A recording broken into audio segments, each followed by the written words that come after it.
Welcome to Freezer Milk Podcast. I'm your host, Bridget, along with my husband, Chris. Podcast where we talk about the comedic side and serious side of parenting, life, and relationships. We are boy parents. We have two boys, Enzo and Rhett, with about a 6-year age gap between the two. You can check out our website, freezermilk.com. Also, feel free to follow us on Instagram at Freezer Milk Podcast. Thanks and hope you enjoy. Hello. We're on episode 4. Can you believe it? I know, right? So excited. I feel like I've done 100 of these. We still have the birth episodes we did that we haven't released yet as right. bonuses. We got to do those too. This week we are going to talk about some hilariousness with parenting a baby. Oh yes, and all the fun things that you get to deal with going through that. So, we talked a little bit about how you're OCD. You don't handle vomit well. What else do you not handle well? Well, apparently, since Bridget likes to sleep in the morning and the baby likes to be up at 4:50 a.m., naturally I'm the one that has to get up and get him out of the crib and change his diaper, change his outfit from the night before. And one thing that I've always struggled with is, especially in the mornings, like I feel like my sense of smell is ultra sensitive. Him being like me, he always goes to the bathroom early in the morning. It might be a little too much information, but he is real parenting. He is a routine morning pooper. Yes, and I'm the one that gets the blessing of changing these diapers. I was sitting on the floor in our little play area at about 5 o'clock in the morning, changing his diaper, and I had my shirt over my nose because I can't, if I smell it, I don't, it just messes with me. So I'm sitting there and I'm changing the diaper. The smell just came right to me and I threw up in my mouth, but I had my shirt over my nose and I couldn't do anything with the vomit, so I just swallowed it again. And kept going and kept changing the diaper because I didn't want to throw up on the baby at 5 o'clock in the morning. Worst ever. We started feeding him solid foods. We had just recently introduced solid foods, and I've noticed with the little bit of solid foods that we're feeding him, his poops are so foul. And they're chunky, and it just destroys me when I see it. Worst thing ever. It was like this morning, I was changing his diaper, and he was actually at his bouncer, and he started squawking, and I was like, oh man, he probably went to the bathroom. Well, he was bouncing up and down, and the poop went flying through his back and through up his shirt and went through his neck. The neck hole and ended up in his hair. And I'm gross. Like, oh my God. So I go to pick him up and it's all over my hands and I'm like trying to clean him off and like trying to get his clothes off and he's laying on the mat and there's mess everywhere. I'm trying to get him all cleaned up. It's just a nightmare. And mind you, this is 5 a.m., 5:15 a.m. in the morning. I'm exhausted. I haven't slept very much. And here we are. And I'm trying to clean up all this freaking poop. Meanwhile, trying not to vomit all over the place.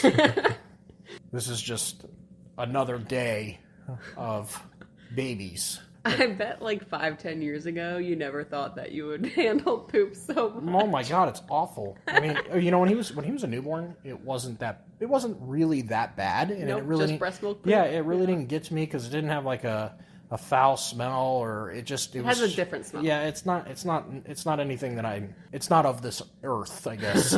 It's an all natural smell versus tainted. But ever since we started feeding him solids, man, it just gets worse and worse. And I'm like, we still have to give him more solids. I know, and we've been giving him like fruits and vegetables. We haven't even given him like anything that super crazy. Yeah. Oh, it's unbelievable. These kids, man. It's hard too because he's getting so mobile. Like he used to be so good for diaper changes, and now he wants to take off in the middle of the diaper change completely. No, he's tossing and turning, he's rolling, he's grabbing, he's like he just doesn't want. You have to distract him with something. And I've learned that if I sit on the floor, he hates his changing table. So I've learned if I sit on the floor with him in between my legs.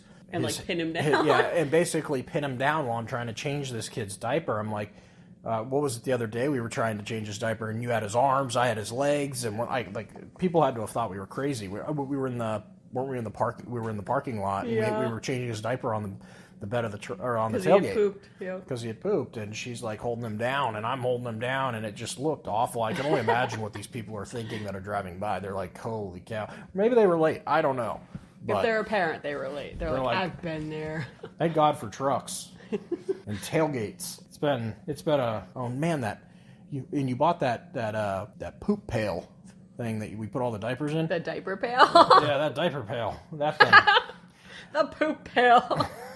It's the diaper pail. Man, that thing fills up fast and it stinks. Oh, and that's talk about when because I'm the only one who changes the bags. That's not true. When was the last time you changed the bag? I changed the bags and I get the loft of all that mustiness, and I'm just like, oh my God. You know what's crazy though is that one is a steel pail, and there are some that are like plastic.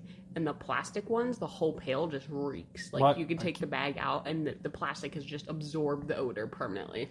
I keep putting the air fresheners that you bought for those. That's actually designed for that, and they don't do anything. I'll tell you that right now. I'm sure they help. I don't know if we've ever talked about it before, but the best parenting hack is the pee pads. Oh, absolutely! You put that down on top of the changing table or the changing pad. And if it gets messy, oh well, you don't have to worry about cleaning up the sheets because you got the pee pad. Yep. It literally, for listeners out there, it literally looks like the puppy pee pads. I think they're called incontinence pads. But you can buy you only need the thin ones. You can buy them on Amazon, super freaking cheap for a huge pack of them. I think we're out. We need to buy more, by the way. Alexa, add to my order. But we use them in the diaper bag. We keep them in the. On your shopping list. You can find it in your Alexa app. Thanks, Alexa.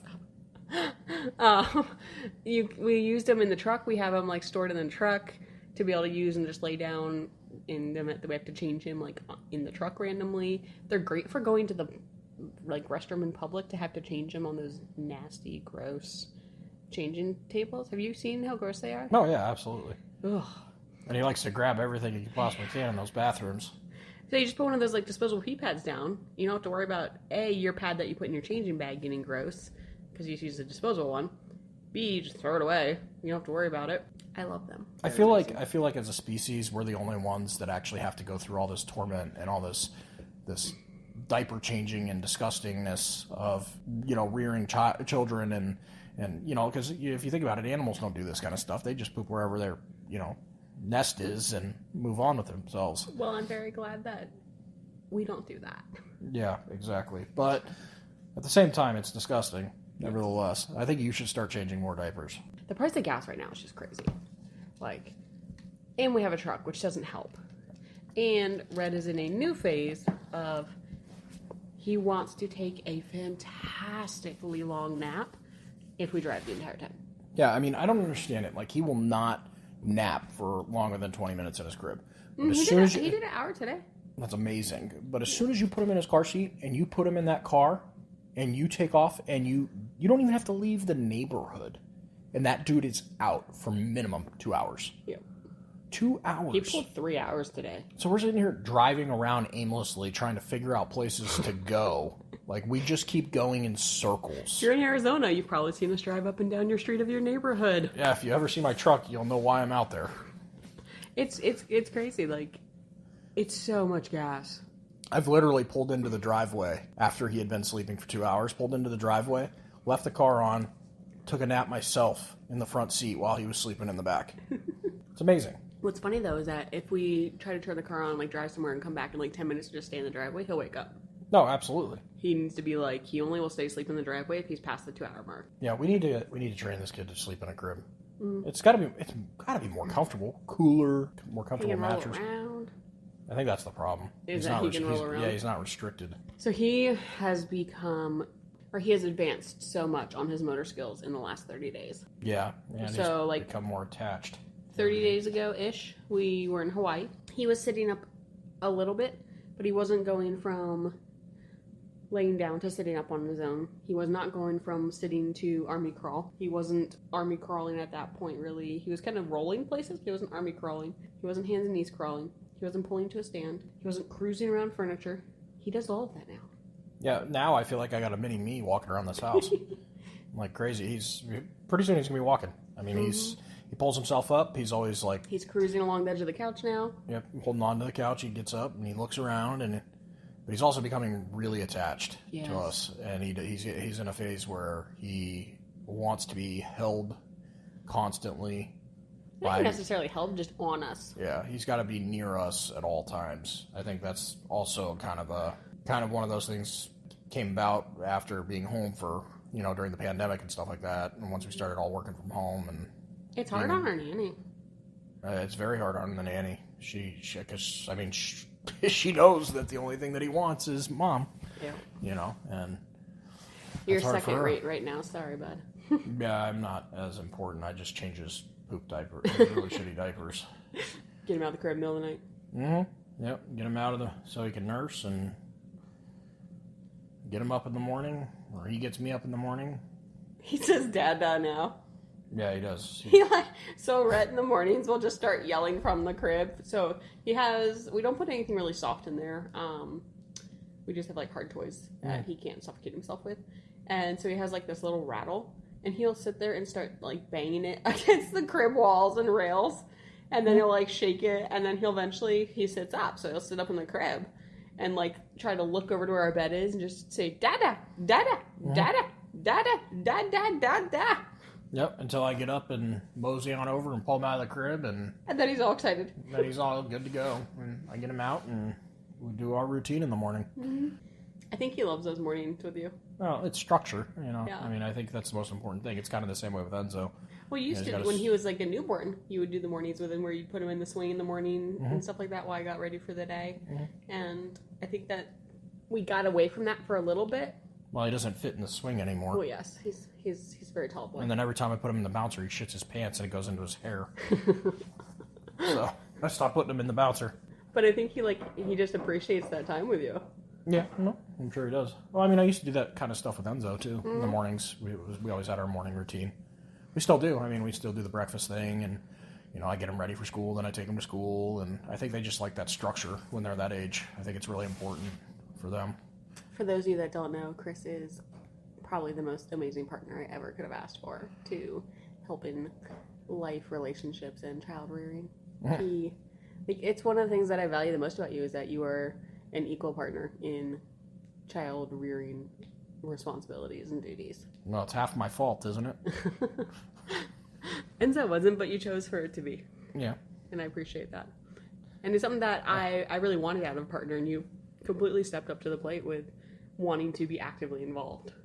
Well, I thought I knew what I was getting into when I started dating you. Yeah. But I had a rude awakening. Once the baby came. Yeah. Brett's a whole different I was like, ballgame. yeah, I can handle. I got Enzo. That's no problem. I can handle a baby. God, postpartum was tough. No, it was exhausting, and you were so out of it, and you weren't doing very well. No, I was borderline postpartum depressed. I was absolutely postpartum blues and a little bit of postpartum anxiety, but very much borderline postpartum depression. And it didn't help that Red had like the really serious stomach issues, the digestive tract issues that he just was in pain constantly. Mm-hmm. Comes to find out he was allergic to milk. Yeah. Not breast milk, but regular dairy. And then you were consuming dairy and we didn't know. And that just... It was just tough. I remember I would spend hours in his nursery in the dark for like 6 to 8 hours. It was the only way he would sleep. Yeah. It's so bad. Until we got the snoo. Yeah. Yeah. Right? I'm going to tell everybody right now, the snoo is the best thing to purchase or rent for a newborn baby. I swear by that thing. It is, and I highly recommend it. It is an arm and a leg, but your sanity is worth it.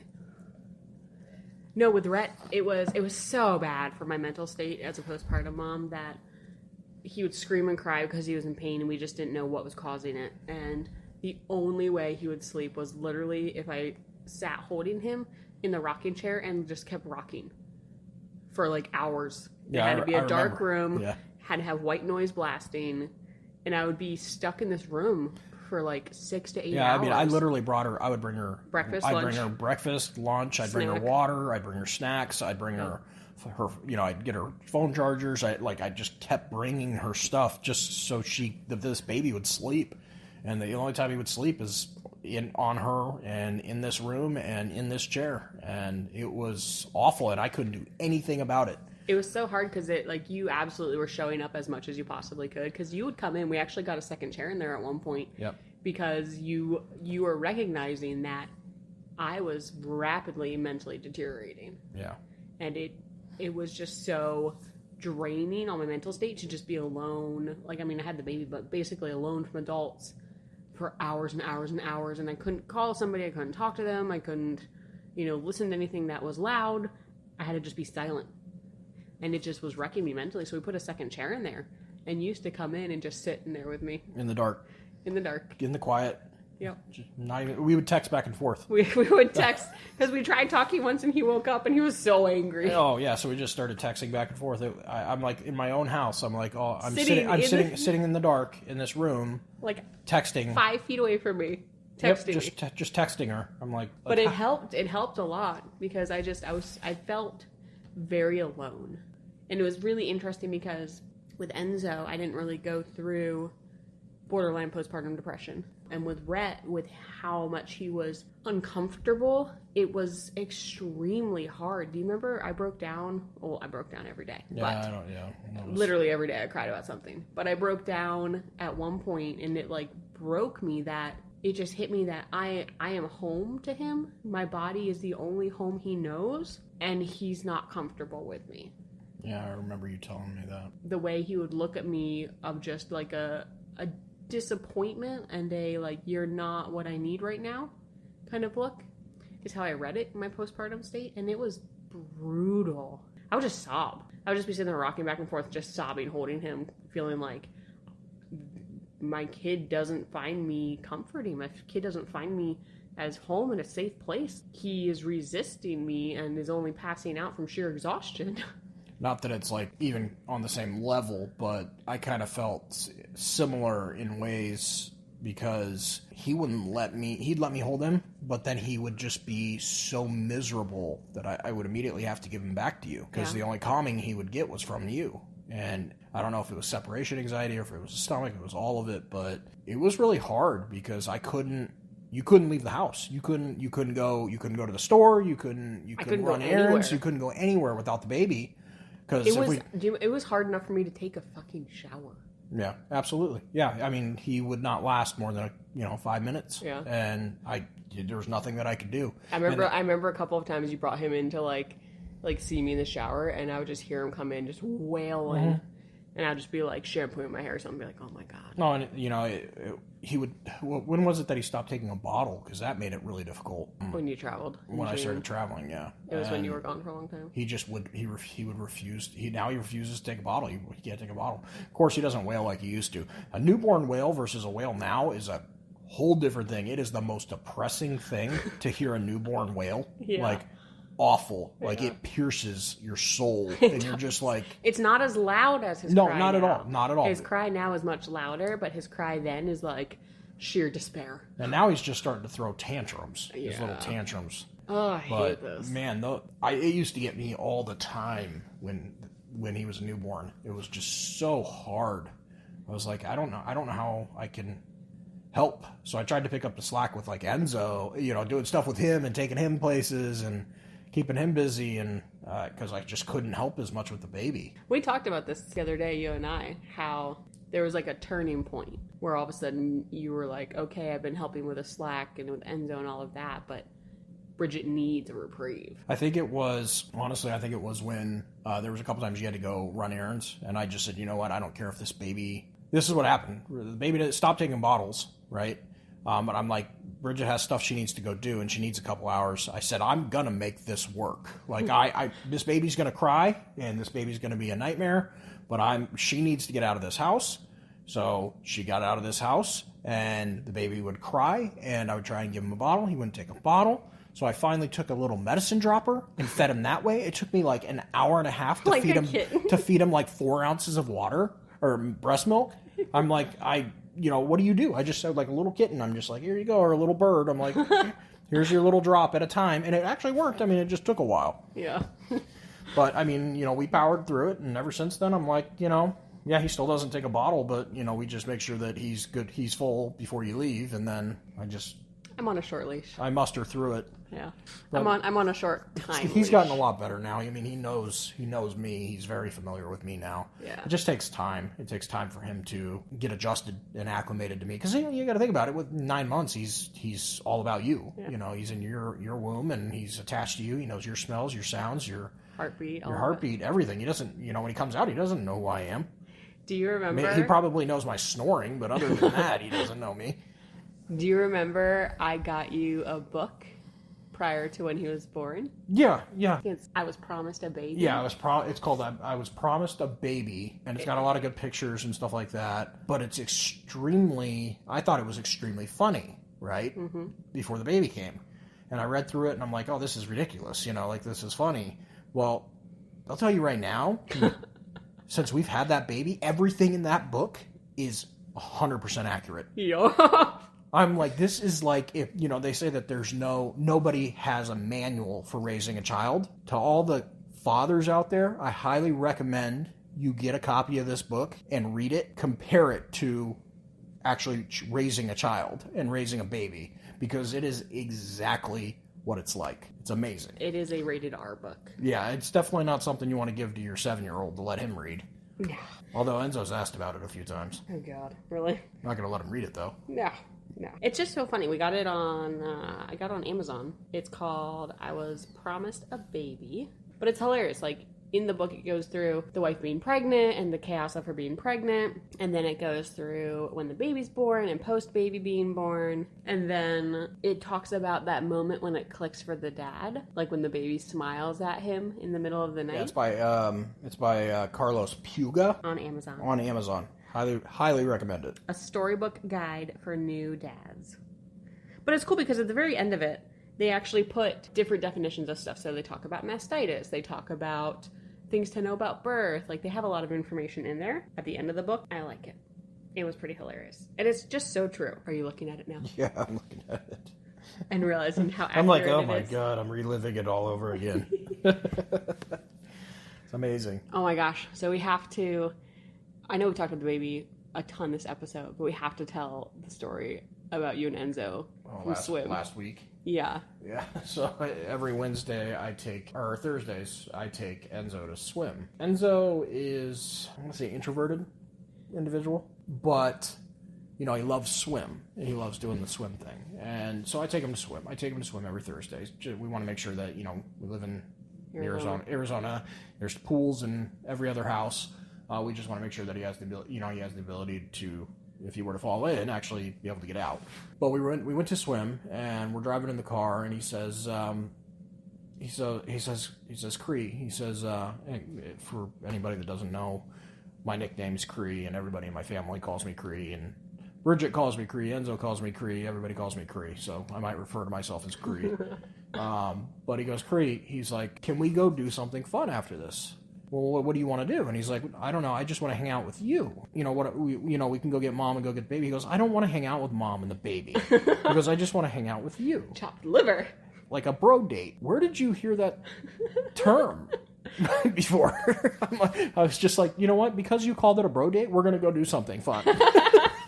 So we ended up going out. What, didn't you ask him first what he wanted to do? And he threw out these crazy ideas. Yeah, he threw out let's go to the KTR jungle place, and then Chuck E. Cheese. Yeah, he's like, let's go do all the, and I'm like, can we just grab a burger and maybe go to the park?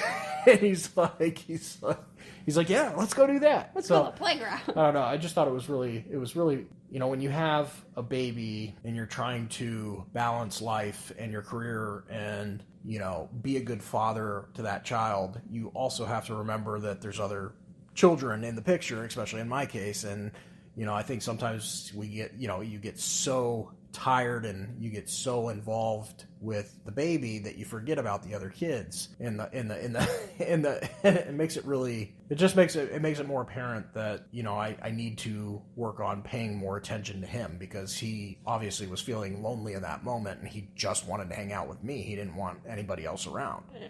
We talked about before Rhett was born that we needed to make sure we still carved out like individual dates for you and I with Enzo individually. Right. So he didn't feel left out. Yeah, because before Rhett was ever even a thought, you would go do like donut and playground with Enzo like twice a month. Yeah, we haven't really done that as much Yeah. now that the baby's been born. I think that we need to kind of adopt that again and bring that back into our schedule. Mm-hmm. There's just so many moving parts, and There's a lot of moving parts. You know what? You got to keep so many people happy. It's ridiculous. So even my dog has anxiety. He gets anxiety because he's not getting all the attention now. Yeah. It's like, I don't know that I have all this attention to go around. It's just figuring out what to prioritize and giving yourself grace. And I think that's something that's important is like, so like when I was postpartum really hard with Rhett, there were multiple times where Enzo saw me like sobbing my eyes out. I tried to hide that from him at first, like, oh, I can't let him see me like being upset, being, down and having blues and whatnot. And then eventually I realized grace has to be given. It's okay for my kid to realize, talk about modeling as a parent, like it's okay to show your emotions, and it's okay to be sad, and it's okay to be upset, and it's okay to cry. And it's okay to cry in front of somebody. And I explained to him, like, I'm just sad because your brother doesn't feel good and I wish I could make him better. But I think allowing him to see those emotions helped him kind of give me grace and realize. I remember one day, do you remember he brought me snacks one day? Yeah. So you were like busy stuck on a call, and Enzo like randomly midday, it was during the summertime, he was off of school already. That's when he was still virtual kindergarten too. But he like midday, I was stuck in the room, the dark room. He like midday comes in and is like, "Here, Mom, I brought you some snacks." Yeah, he brought you a bunch of beef sticks and stuff. Yeah. I remember that. It was like beef sticks and rice cakes. And it was because of you modeling, and it was because of us kind of showing him this is a tough spot we're in right now. This is we're just in the thick of it with a newborn. And well, they say in the beginning, especially with the newborn and with kids, like especially young kids, not so much with Enzo, but they say with the younger ones that you kind of live in a fog, and it is so true. Yeah. Like the majority of the time I can't remember what I did at lunch, let alone anything else. And like things that you say to me I forget, like that I wouldn't normally forget, but I'm like, I think I'm just so sleep deprived. You told me I was going to get used to not sleeping. Guess what? I haven't gotten used to not sleeping. Yes, you have. You were so cranky in the beginning with the lack of sleep and not even with lack of sleep, but getting woken up at night. Yeah, to get the baby. Yeah. Now it's on demand. I'm just like sitting, like I'm not even. I'm like in like a really like shallow sleep. I'm just like waiting for his rattle and him to start saying "Dada," and I'm like, start shaking the rattle. I'm like, when is he gonna wake up? So something that happens quite often is my fellow nursing moms out there can 100% relate. We get nighttime postpartum rage, like rage. There is nothing that will make you rage harder and see red more when you are sitting up in bed nursing your baby and you look over and your spouse is snoring away. Sawing logs. And you just see red, like you're getting sleep. How about the other morning? I was gonna say you saw red the other day. I came unhinged. I didn't act on that, but I came unhinged internally. 4:50 a.m. the baby wakes up, and I'm used. By now I'm used to getting up with him and doing our routine. But by this particular day, I was still sleeping, and Bridget rolls over and says, "I don't know how you were still sleeping because he was kicking you." Yeah, well, because he was in the bed. Bridget rolls over, taps me, and says, "He's ready for you." Meanwhile, I'm still sleeping, and she taps me again and says, "He is ready for you." I saw nothing but red. So, little context. He'd been awake. This is like 4:50. He'd been awake since 4:10 and had been entertaining his ass since 4:10, trying to keep him quiet. And I was like, I'm done. It has been almost an hour. It is your turn. I am tapping out. Isn't it amazing how quick, especially at night, like during the day, I don't normally get that upset, but at night, all of those emotions come out and you are so just raged. Just so raged. Yes. Anything that happens, like what was it the other night that I heard, I had heard something outside or something like that, and it woke me up and it pissed me off, and I was like, people, I'm just thinking in my head, I'm like, people don't respect other people. It's 3 o'clock in the morning. You know, I'm like, Were you Mr. Gran Torino? Oh yeah, on I your was porch. just, you know, and I finally went back to sleep and I forgot all about it. But I'm like, at the same time, it's just hard. Yeah. No, I definitely have my rage moments where in the middle of the night when I'm nursing, I look over at you snoring so peacefully and I'm just cussing your name. I'm like, you mother, no. You're just peacefully sleeping. Hey, I'm sitting here awake. Yeah, at least I don't. Well, I can't nurse him, so I know. you know, I could get one of those silicone breasts and fill it with. Remember how mad you were when I had mastitis and I was so weak I like couldn't get out of bed to put him back in the crib? Because normally you wake up, I turn on our little like red glow light. It probably doesn't help with the scene red part. No, that's a good point. Now that I think about it. But we have like a red glow light because the red light waves like don't like mess with your melatonin production, so they don't like tell your brain like wake up, whereas like blue light, white light does. I'm a nerd. It is what it is. Yeah. But I turn the light on, you get him out of the crib, I nurse him, you fall back asleep, and then once he's done nursing, I get out of bed and go put him in the crib, and then I go back to sleep. When I had mastitis, and I was like super sick, like again, he doesn't take a bottle, so it didn't matter how sick I was or how weak I was, like the baby still needed a nurse. I could not get back up to put him in the crib, and you were so mad. Not that you had to help me, but you the next morning were like, he was up like 15 times last night. I was like, no. Just in the 10 minutes I nursed him, you fell back asleep, so I had to wake you up again to put him back in the crib, so you kept waking up. Yeah, I remember your recommendation to me the next day. You're like, maybe when that happens, you should just stay up and not go back to sleep. I was like, just sit up. It's only 10 minutes. Just sit up so you don't that fall 10 minutes at 1 a.m. seems like an eternity. Oh, gosh, yes. Yes. Like, sometimes I feel like I fall asleep, and then I fall asleep for like 2 hours, and I roll back over, and you're still nursing him. I'm like, did you fall asleep while nursing him, or what's going on here? Don't you love in the morning when I'm like, I thought about this last night when I was nursing? Yeah, I know. You have, like, full contact, you know, full conversations with yourself. I think you do your best, like, your best thinking in the middle of the night when you're nursing the baby. Because I'm trapped. I got nothing else to do. Just sit there and think about life and you know, our next moves. Right. I was thinking about this middle of the night. What if we did this? You're like, what? Why? I'm like, well, I was nursing. I had nothing else to do, so let my mind wander. Note to self, coffee is your friend. Coffee is my friend. Absolutely. Well, I think we are already out of time. That flew by. Yeah, I know, right? Till next week, guys. Thank you. We appreciate it. Thanks, everybody, for listening. You can check us out at freezermilk.com or Instagram. Freezer Milk Podcast. Until next week, guys. Thanks. Don't forget, parenting is a trip. We are all here on the journey with you together. Thanks so much for listening.